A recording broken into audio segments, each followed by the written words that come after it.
Hey kids, it's Mike. What episode is it this week, Kitty? So it is episode 65, and we are all about bad boys. On this week's episode of Cup of Rad.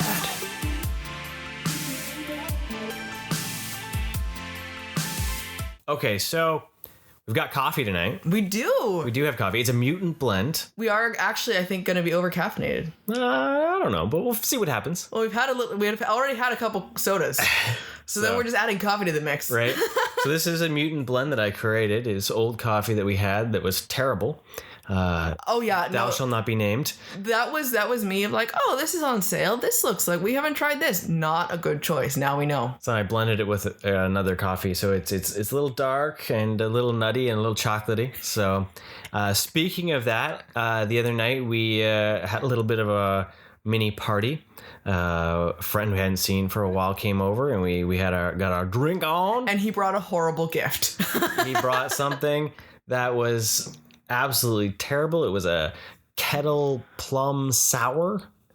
And just saying it was the color consistency of soda. It looked like Coke. Yeah. Like that darkness of the beer, right? Yeah, and it was like it had that sour flavor to it, like a sour candy. It's like you had a moment, but it didn't have enough sweet. It didn't have, like, some sours I've had have enough sweet that really blended out, but this one didn't. So it's kind of, well, the description was like vomit, basically. It was like, oh, I had beer and I just threw up in my mouth. Yeah. And that's all I'm left with is this horrible sourness. I normally don't make such a horrible face if I have something like that just doesn't taste good. And that was atrocious. I mean, that was even after a couple beers and we had it. It was so bad. So we had to have a couple beers to try to get rid of that. Rid of that flavor.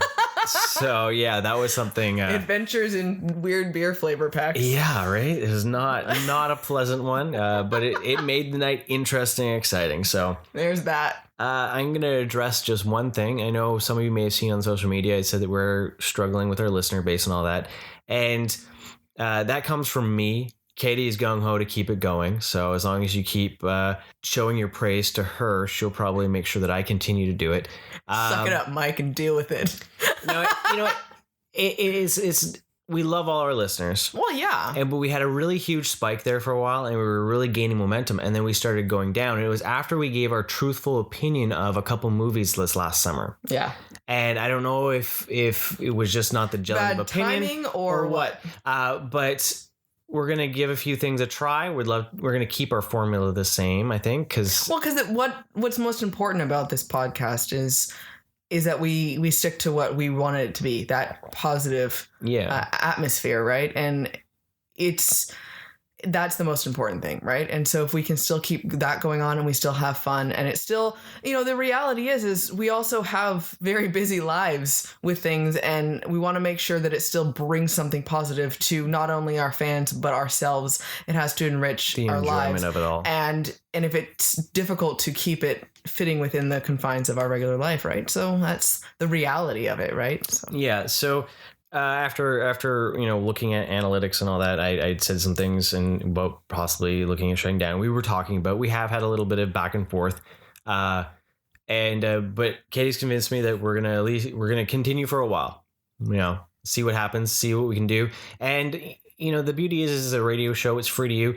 All maybe we ask is maybe a share once in a while on your social media. If you do follow us, we have, all the different accounts. Just throw a thing out there to maybe say, hey, I like this podcast, or we want some positivity. Just a little bit of help. That's the whole point of the podcast, right? the positivity aspect, right? So, and there is enough negativity in the world and sharing all of that. And I think in general, we try to stick with sharing positivity about things of other people as well, right? Yeah. So. And that's just, so I thank you if you do it and all that. I really appreciate it. And I appreciate everyone that listens. So, we're going to move away from this and we're going to get into what we're here for. And what we're here for is bad boys. We're a little late to the game. Yeah. But we had weather problems. we had snow. We had ice storms. I had exams. I had papers. Karate tournaments. So, yeah. So we're going to be doing Bad Boys. Yeah. Bad Boys for life. I was waiting for that. See, I can't trust myself with doing some sort of cool voice. I trust you. We ride together. We die together. Bad Boys for life. But first off, what we're going to do is we're going to take you back, way, way back, and we're going to have a little bit of a RADnesia moment for you. Way back to mid-90s. 1995. Yeah. Bad Boys came out, directed by Michael Bay, who at that point had pretty much only directed music videos. Really? So, That explains everything about that movie. Right there. Oh my gosh. I did not know that. so coming on, there was lots of buddy cops were the thing still from the 80s. Yeah. They were looking for this humorous take, and lots of big names have been thrown around, but Will Smith was an up and coming, and they wanted to put him in a vehicle, and Martin Lawrence was hitting his stride as well with his comedy, and the cards all fell. So we get Bad Boys back in 1995. And oh my gosh, it has the 90s style to it. Yeah, it does. It just reeks of 90s style, and it's fabulous. Well, it also is because it was produced by Jerry Bruckheimer and Don Simpson, and they'd done The Rock and Con Air. Yeah, they all it has that same The Rock Con Air vibe. You're right. Oh, that's fantastic. So you got like the Hans Zimmer style score and all that kind of stuff. Like, so it's just that those. But anyway, so if you haven't seen Bad Boys is about two cops, they're partners, and they're narcotics cops in Miami. And they're detectives. Sorry.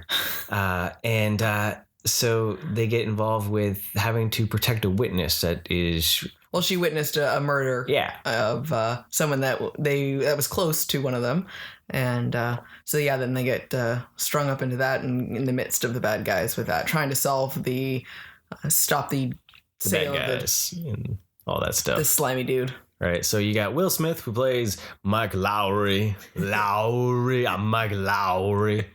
And then you have Martin Lawrence playing Marcus. I can't remember the last name. I can't. Which is hilarious. I like that name, by the way. Marcus? I like that name. No, Marcus. I can't remember the last name. It's funny. We just watched literally just watched it today. That's fantastic. Okay, so what were your when I watched Bad Boys back in the day. Yeah. Marcus Burnett. I was going to say it starts with a B. I wanted to say Bennett, and I was like, that's not right. So back in the day when I saw this movie, I was just like, whoa, this is amazing. Well, it's perfect. You were a teenager, right? Gun battles. There's scantily clad women. Of course. There's humor. There's people, there's all the banter and all that, because the banter between the two of the chemistry between Lawrence and Smith are fantastic. We're just two balls in a wooden in a metal box. I loved it, and it was so flashy. It was so stylish, and the lighting, the style, and with the darkness, and then the yellow highlighting of color, and the orange, like from the Miami skies, and so with that, your RADnesia thoughts on rewatching. Well, that? you know what? Honestly, it was many years before I had watched it. I honestly don't remember watching it when I was younger by any means, because it wasn't something, again, my parents probably wouldn't have cared about more. And because there wasn't the same like romance-esque thing that would have been involved. So I honestly don't remember watching it until I was more like with you. And I found out this was a thing, right? Found out this was a thing. Yeah, Bad Boys for life. Yeah, I know. And it was this is fantastic. It is perfect, just like you described. It's got the action and the humor, and I love Will Smith. So it was a relatively simple, straightforward story, and he's charismatic. How could you not love it? Right? Yeah. So, and I think it still hit all of that. It's still just super fun. When we rewatched that, when we had a little RADnesia moment, I was just watching. I just love it. I laugh still. Right? Just everything about it just was a good action movie. Well, and as I say, I love the style for it. Yes, I know it totally feels dated, and I get that. But that's okay. It is from the 90s, and I'm okay with remembering that it's from the 90s. Yeah. Because it's such a... Way back in the 90s. Way back, yo. And... Because that's what we talked like in the 90s. Yeah, we did. All the time. Yeah. That's why we still talk like that today. I know. But I like the use of the color, and the cinematography behind it was just really interesting. Yeah. And it still got its corny moments, but the fashion and the way things are just carried about them, it has its own style, and I still really appreciate that, and I really still loved it. Yeah, Bad Boys. I would continue watching that easily. You know, it's like, oh, it's a classic action movie. Yeah, it has that action with the car chases and the yelling back and forth. It was just, yeah. Bad And the Boys. captain too, like their boss, He was in The Matrix. and he was that dude. Yeah. You know, that dude. The dude in The Matrix. The Matrix is something I would like to watch as a RADnesia. And have a I'm Matrix working episode. on And making that happen. It's happening. And but I really like him. He's a really fun, you know, he's so stressed and over the top, and he's trying so hard to find his zen, and I just thought it was hilarious. Well, then Téa Leoni was in it as well, Yeah. which is hilarious to think of. That's one thing that is surprising, that I wouldn't have seen this before, though, because I know that my dad had a crush on her. So it's He's been outed. Joe Pantaloni. Yeah. Yes, there we go. Yeah. And yeah, so I still love that movie. Memento, Bad Boys, all those. He was in He's great. SpongeBob apparently. So that's fantastic. But yeah, so definitely Bad Boys still hit all the RADnesia marks for radness. Like it still filled our cup. Oh, totally. Right to the top. Like Foam and absolutely love everything. it. Foam and everything. I like it. It was a latte in our cup of rad. Ooh, even better. Okay, so then we moved on. We did. Bad Boys Boys 2. 2. Bad Boys 2 came out many years It was later. like 9 years later or something? No, it came out more than that. I'm just double checking because I went to do notes for this and it didn't work for me. 2003. Okay, so it was 8 years. There we go. So I was close. 8 years later, they decided to do a sequel, still directed by Michael Bay. Yeah, and it was good that it still had the main Still core R-rated. characters. Yes, that was a big thing. So you had the same feel and the same vibe, but it didn't have the same style. Well, no, it had it. It was but then flashier. again, it was flashier. It was flashier. But then again, at the same time, it didn't have the same style because it was 8 years later, and that style didn't exist anymore. And it was very much a sign of Reminiscent. that time. It looked more like his Transformers. You're right. Right. It was flashier. The camera swooped more. Yes. There was a lot more movement. Swoopage. And there was a lot more humor. Yes. There was a lot more humor. We had the whole scene a lot more corniness. where he gets shot in the ass, and then they're in the video store and they're getting filmed. Yo, It's hilarious. It's hilarious. It's so hilarious. But it did go on a really long time. What but you no, it's did so, to my ass? Oh, it was so I funny. can't Though. sit right, Mike. You guys need Jesus. So Bad Boys 2 is basically the story of the two loose cannon narcotics cops investigating the flow of ecstasy into Florida. Yeah, so it's a little bit of a grander scale. Bigger scale of things, and a lot more people involved. Yeah. Right? And like Zod. Yes. Zod shows up in the beginning of the movie. Specifically, we're like, Michael Shannon's in this. We need to find out where he is. Like, he what plays part a is he racist redneck Klansman. Yeah, and then all of a sudden we're like, holy crap, that's Michael Shannon! Named Floyd. So... It's very important, right there. There you go. Make a break. But yeah, there's a lot more people, so there's a lot more going on. A lot more humor, you're right, a lot more flashiness and everything. And it wasn't bad, but it wasn't like, I could watch this movie over and over Like, again. see, that was the thing. Like, I remember when I watched that originally, I was like, damn, Bad Boys, this is awesome. I love it. Right. Full in. And on our RADnesia watch, I had my moments of like, I'm not enjoying this as much. Yeah. Like, it was a little, it felt a little slower because the humor slowed down the action. There was more of them in life, less action. Like, the first one just seemed like it was like action. Yeah. Right?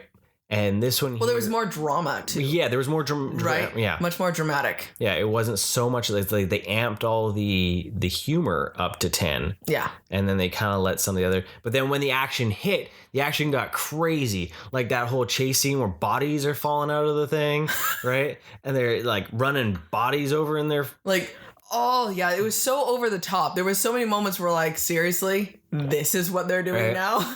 And then you get to the end, and then they're like driving that Hummer through all those buildings because they end up going to Cuba, Yes. right, to take down the cartel. And they're driving down with the Hummer, and they have to try to get to like neutral ground, and there's the minefield, and the iguanas are blowing up. And See, it's something that you can definitely laugh at a lot more. It's not like, yeah, damn, that was fantastic. That was awesome. It made me feel all pumped and jazzed. Yeah. It was just like, holy shit, do you remember they did that? But all in all, as much as maybe I'm laughing at it, I'm like, it's still a pretty darn good sequel. Yeah. Because as you make a good point, though, it was still R-rated.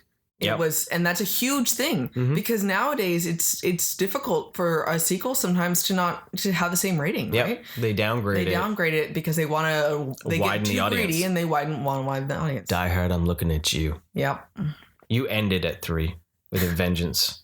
The other 2 are not part of your canon. Have they done with the Terminator at all? Yeah. I'd say that makes sense, right? So they stuck with the R 2, rating. 3, Rise of Machines. And then of course, the then main Salvation went up, and then it went back down with Genesis. Yeah. And then we haven't watched Dark Fate yet. And then, So. Anyways. But. So bravo on keeping the R rating. Right? And that's what brings us to now. Okay, so Bad Boys for Life. 2020 is when it came out. Yep. That's a long From 2003 to 2020. Yep. But guess what? Same people. Yeah, except for Michael Bay. Yeah, same R rating. Same R rating. So we had something there. But I will admit, Michael Bay was in the movie. So. That's who he was, huh? Yeah. Because I'm like, everyone, they kind of made a note for it. And I'm like, why do I think that this guy is somebody? Yeah. That's who it was. Okay. That's pretty funny. He was the villain all along. It was a Scooby mystery. Will Smith pulled off the mask and went, huh? No. So, you know, one thing I'm not a big fan of like title puns. Okay. But like at the same time, I'm a little sad they didn't try to like save Bad Boys for Life for a 4th movie. Oh yeah. It's corny, but like you missed the mark. Like, I don't know. There part of me would have been like, yeah, I see what you did. Yeah. But now it's just, you know, it feels like it should be the last, right? But who knows? Who knows? They totally left it open. So, Mike, what'd you think? So, Bad Boys for Life. All in all, I enjoyed the movie. It had action, car chases, not so much car chases. Well, yeah, actually, it did have car chases. It had motorcycle chases with crazy weapons. That's true. It had a lot of laughs, and it actually had a little bit of heart. Mm-hmm. And it had a lot of heart, actually. I really, really enjoyed it. Penetrating souls. Penetrating with my heart. With your hearts. I'm gonna penetrate that man with my heart. My only real problem is that the lack of Michael Bay, which is hilarious to say. I can't believe you just said that sentence in a bad way. It didn't have as much style. It pretty much felt like a generic action movie. Yeah. For just how some of the shots were. Like they tried to do a few things here and there. Well, there was a few ones that throw back and you're like, oh yeah, this felt like a Bad Boy shot, but overall it didn't really feel like it. It didn't still have the swoopingness that the other ones did, like the smoothness. Yes. Right? Like when he made those other 2 movies, he put like this like glossy veneer over it and said, it's not shiny enough. Give me more wax. Well, right? We didn't have the circle shot. The circle shots. Yeah. Well, he did that twice. We had a moment. In Bad Boys 2. I know. So he needed to do it 3 times in this one. But we had new directors. I don't even know how to say their names. Okay. New directors, but he was Arby and Fala. Oh, wow. Okay. Yeah. I don't. They are known for. What are they known for?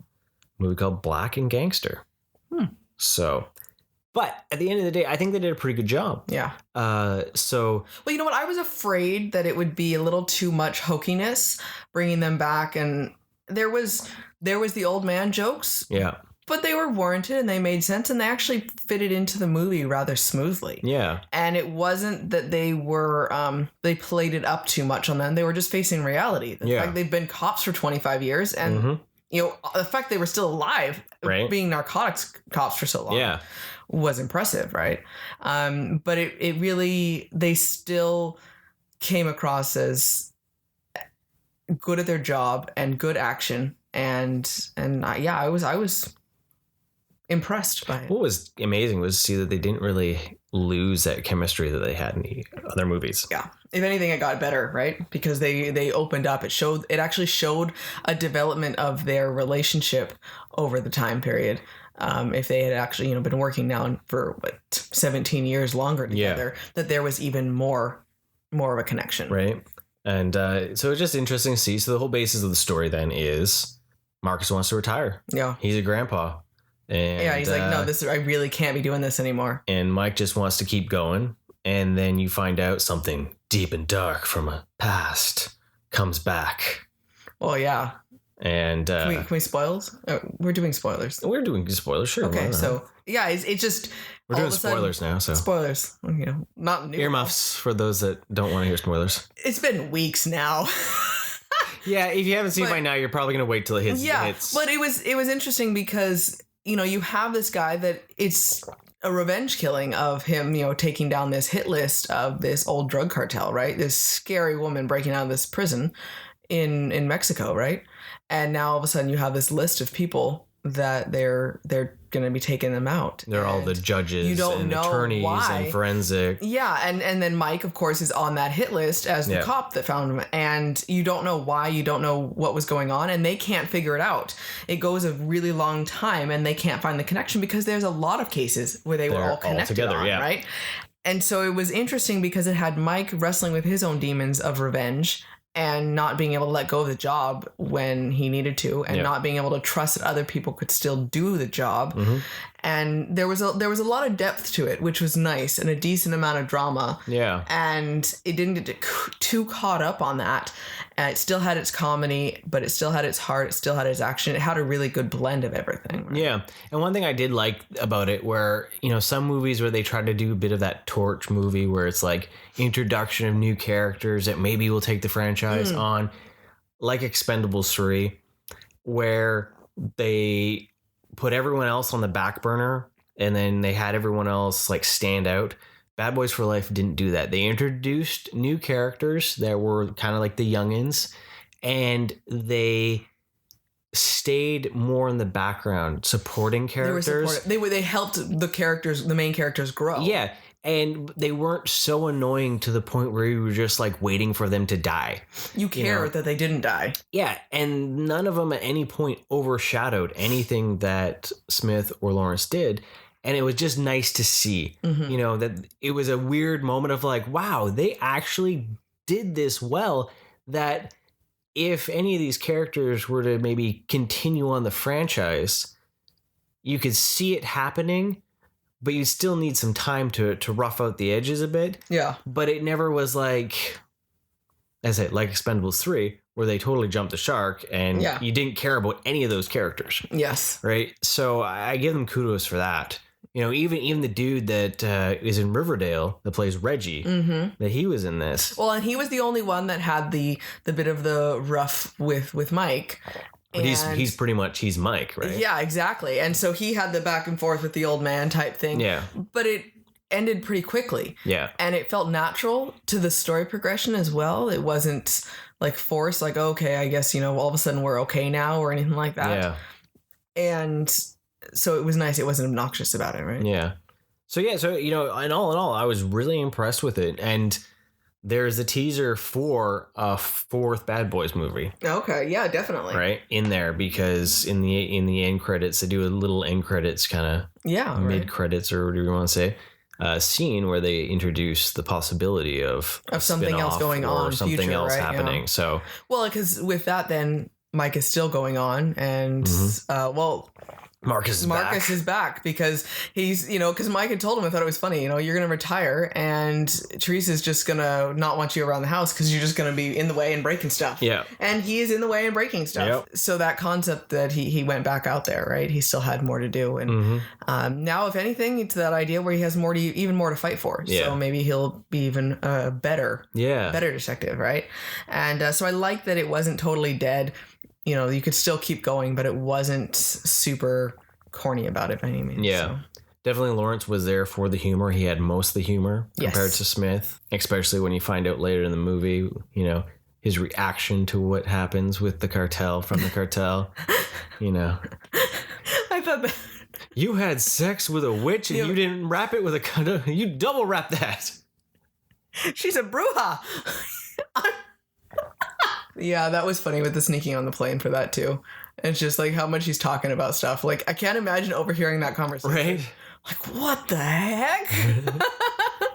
But yeah, I'm really happy we did get to go see it. It's definitely worth in the theater. Yeah, if you're a fan of the first two, you're gonna most likely have a good time with this one because there's a lot of fun with it. So and if you're looking for a fun action movie, because usually January is kind of like a dumping ground, and that was one of my worries for Bad Boys for Life. Like they're putting it in January, like that's kind of like a doom march. Yeah, of like it's okay, but. You usually have to lower your expectations on some of those ones in January, but we lucked out and it turned out to be a good time. Yeah, which was nice. I'm glad we got to go see it for sure. What do you think between the three of them? How would you rate them?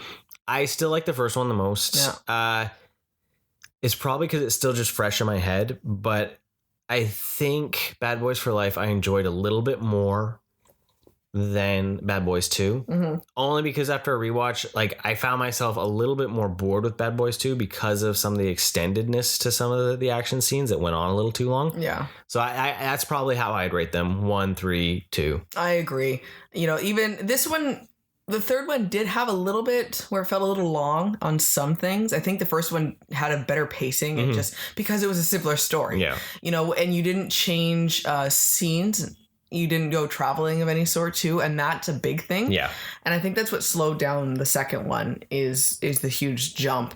And you do have with it some bit of travel in the third one here. Yeah. So that was a bit of an issue. But at the same time, there was so much that continued to go on and it still added to it that it wasn't so one scene that drove on or one one situation. So that did help for sure. Yeah. So and I like there was some like actual deep moments in this one that was like life reflecting moments, which was impressive. So yeah, we weren't expecting that.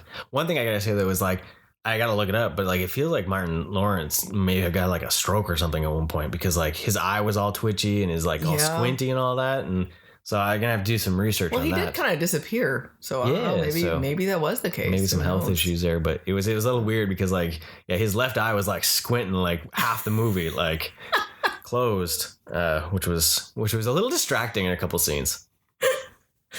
But you know what? It filled my cup today. It made things very awesome. Well, it was still an action movie, and an R-rated action movie. I'll take it. I'll take it. With banter. With banter. So you can't go wrong. Okay, so we're going to do a couple of your questions because we still have some of those. Yeah. So we're going to drop. We had bonus time. Bonus question answering. So here we go. What fandom would you like to live in? Katie, what is your answer? I'm going to say the My Little Pony Friendship is Magic world. Because crazy adventures happen. There's awesome design like creatures and animals and all sorts of things. And you add in like the movie world that they've had too. Like there's so much going on in this world. It's ginormous with all sorts of possibilities. And it's just so many different types of characters that you could meet. And I still agree that, with me wanting to be Pinkie Pie, then it fits perfectly. So I think I want to be in My Little Pony. Bravo. Good answer. What about you? That's a hard one because you try to think of like the different things. And, I think like I'm a big turtle fan, but I wouldn't ever want to live in a sewer. You're just going to be in New York. Yeah, right. And then like you think of like so many newer ones like with Dragon Ball. I'm like, I just don't want to be a human that my life is always in peril from some alien, So I think my best bet of having an awesome time in a fandom would be Star Wars because there's spaceships. Like right off the bat, you're like, there's spaceships. I could be a smuggler. Like, how awesome is that? That's where he goes. Spaceship equals smuggler, not anything else, just smuggler. It's the pirate of the sky. You know what? I am not surprised at all. Space pirate. I mean, how can you go wrong with that? I can be a flying boat pirate. Bound to be like, some weird fuzzy alien dude to be my sidekick, right? True. It's basically, I'm going to be Han Solo with an Ewok sidekick. I mean, how much more awesome is that? I'd fly to Andor and put up my little sign. You're like, looking for a sidekick who can fly, wanted. Yeah, I like it. It fits perfectly. And, yeah. And I might stumble upon a lightsaber. How cool is that? I mean, Rise of Skywalker told us exactly where 2 are. Yes. So I know where to go. There you go. And you know, and it makes sense too. The idea, like say, even with My Little Pony too, it's a different type of world. So many of them are a little bit more standard. Parallels to our own. Yeah, they're just kind of there, and unless you're actually one of those characters, yeah, right. Then what's the point, right? Unless, I'm not going to be like, I want to be in Toy Story because then I'm going to get played with, and that's just creepy. Well, and then like even DC, right? You're just a human then, unless I want to be a character. Yeah. In that world, then that's one thing, right? Or I want to be this type of superhero. Okay, that's different. But okay, I want to just be in Gotham. Yeah, I don't know if I'd ever want to be in Gotham. I don't want to be in Gotham. Not unless I'm part of the Bat family. Right. With that training, because how many people die in Gotham on a regular basis? Right. So then at least, some interesting, just colorful worlds by themselves. Yeah. Just random strangers could have a different experience. Yeah. So, there you go. I like it. So that's where we're at. So thank you for that question. Yes. That was a good one. I like it. So what is coming up next week, Katie? Next week, well, it's Birds of Prey. No. It's Harley Quinn in Birds of Prey, the emancipation of the one Harley Quinn. Fantabulous. You missed the best word. The best portion of that entire movie title is fantabulous. True. All right. So I think I want to just drop the Birds of Prey and just be the fantabulous emancipation of Harley Quinn. That's how I want to refer to it, but I digress. So I have a lot of feelings on this movie so far. And then what I've decided though, I mean, I'm not nothing more than feelings. We did get swayed by the first look responses and kind of the first reactions. Yeah. And so I'm intrigued, but I'm trying to my feelings of this is not Birds of Prey are still very much there. Yeah. But I need to realize this is completely its own world. It is never going to be, and I never will see my Birds of Prey comics on screen. And I need to let that go and say, I like my Birds of Prey in my comics. I still like it. It needs to just be in its own little box. I really like this version of Harley Quinn. I really did. And so that's why it really pained me every time I watched it. I'm like, I want to like this movie more. And the trailer is ridiculous and over the top, but I love the color and some of the action is fun looking. So it made me sad that I was so angry about it. And then I realized, like what we're trying to do with this podcast, trying to be positive about it. And at the same time, I can't really say I dislike it if I don't watch it. Yeah. So if I let go of that anger and say, I'm going to take a fresh approach. Maybe I will like it. Maybe I can look past. Maybe it is the sparkle and glitter and the bright colors and the zaniness and the action. And that version of Birds of Prey, if I take out any preconceived notions of it and I just look at it of what the movie brings for it, then maybe I can still enjoy it. So with all of that decision, we bought tickets. And we are seeing it next weekend. That's right. So next week, we will be bringing you our review of Birds of Prey. Yes. One of the things that swayed me was I was piecing together a lot of first reactions and from people that had seen it. And the actual reviews hadn't come out, but it's the first reaction ones. And a few of them said, like, if John Wick and Deadpool had a baby coated in glitter. So... When he said that, I'm like, well, I'm in, because how can you go wrong with that? So that's my hope. If it turns out to be like that, then we're probably in for a good time. Yeah. And as I say, if I need to just let go of the preconceived notion of that these are not the Birds of Prey. Yeah. Well, they're not. But it doesn't mean that I can't enjoy it for what it is. It's an Elseworlds tale. Exactly. And I need to stop thinking about, that it's not my comics. So. Yeah, and just go in with it. It's an Elseworlds tale, and we'll see from there. So yeah, because the Harley Quinn isn't from the comics either. Mm-hmm. So, and I can enjoy that. So let it be that way. Let it go. You know what? If I can turn around and be a 'Cause Frozen fan, you never know what can happen. Right? So yeah, so that's there, and I'm excited about it. I'm honestly, this is weird amount of relief where I'm like, I can like this. It's okay now. It's weirdly freeing. So Well, fingers crossed it lives And up to your expectation now. I know, right now I'm like setting myself up for failure. All I know though is that now the like sudden urge to buy merch has hit now, which is bad. Like, I'm itching to go to Hot Topic and buy myself something colorful and shiny. Mike's like, oh my God. I have no words. You know what? I am never going to buy that jacket, though. How about this? If you like the movie, then we can go. Oh, I agree. I'm not going to buy That's my deal. anything beforehand. Because, that's something that... But if I do like the movie, then I have to buy a pop to match my Harley Quinn collection. It's a moral imperative. One thing, though, because we were doing some cleanup again, right? Yes. And we're looking at some of our pops and we're looking at some other things. And we have some pops from things that we bought because Funko likes to drop things months before movies come out. Yes. And it forces the market to swarm onto a product before they have any idea of what it is. And I really do wish that would change. I think that's one of the problems is we are consuming so fast and we don't see or like something, and then we buy something and then say the movie sucks. And then we want to try to get rid of it. And then you can't get rid of it. Yeah. Right? And... Well, because we feel like I need to buy it before the movie is seen and everyone loves it, and then it's totally gone. Yeah, because we've had that happen. And we have. So... And it's been advertised and it's been in our face for so long now of already seeing all this merch for the movie. Because like it already, even like case like today was Super Bowl, and now the ads are out, the new Black Widow trailer's out, and it already kind of feels like, well, these movies that haven't come out yet, you should be on to the next one. You should be on May's movies right now. Yeah. You shouldn't be on February's movies. Yeah. Right. And February has a decent amount of movies out that I'd like to see. We're going to see Birds of Prey. I would like to see Call of the Wild. Mm-hmm. As I said with Togo, I've got this weird thing about dog movies. I'm not a dog person. Well, Call of the Wild is such a classic story too. But that style of storytelling comes from my grandfather. Yeah. And it's like that moment of connection there. Mm-hmm. So I'd like to see that.